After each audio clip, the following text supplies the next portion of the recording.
এই মামা, এটা তো স্টপিস না, এখানে রাখলে হবে? স্টপিস ওই জায়গায়, সব সিএনজি ওই জায়গায় দাঁড়ানো আছে। হ্যালো, আসসালামু আলাইকুম, কেমন আছেন সবাই? আমি এসআরএস আলী, এই মুহূর্তে চলে এসেছি এসআরএস গোয়ের মাধ্যমে। আমি দেখাচ্ছি, এই যে দেখেন, এই জায়গাটা কিন্তু ফাঁকা। এখান দিয়ে যেই পরিমাণ মানুষজন পার হতো, বাট স্টুডেন্টরা ট্রাফিক কন্ট্রোল করার কারণে এখানে মাত্র একটা দড়ি বাঁধা, বাট পার হচ্ছে না। কারণ এই ফুট ওভার ব্রিজটা মানুষ এখন ব্যবহার করতেছে।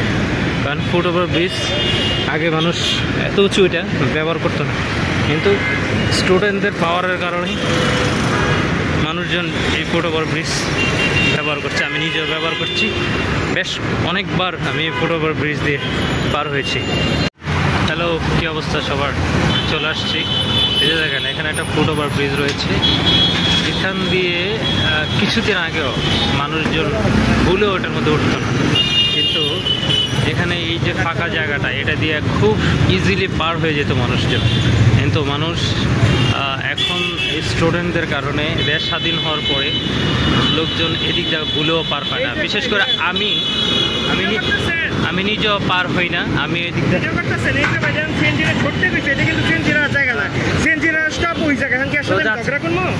যাচ্ছে না কেন? জিজ্ঞেস করেন যাইতেছে না কেন, আমি তো বলছি। এই মামা, এটা তো স্টপিস না, এখানে রাখলে হবে? স্টপিস ওই জায়গায়, সব সিএনজি ওই জায়গায় দাঁড়ানো আছে। তোমার এটা বাস স্টপিস। এই যে দেখেন স্টুডেন্টদের পাওয়ার কিরকম, ওটা ওইখানে রাখেন না। দেখতে পাচ্ছেন যে খারাপ ব্যবহার করে, স্টুডেন্টদের তো কথাই শোনে। এই যে দেখেন এখানে কাজগুলো করতেছে।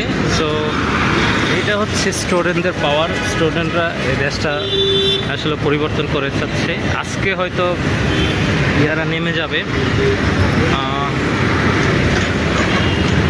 খুবই ভালো একটা উদ্যোগ। আমি নিজেও এই ফুট ওভার ব্রিজ দিয়ে অনেকবার পার হচ্ছি, এই দিকটা পার না হয়ে।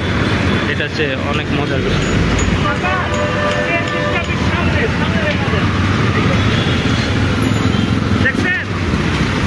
অভ্যাস।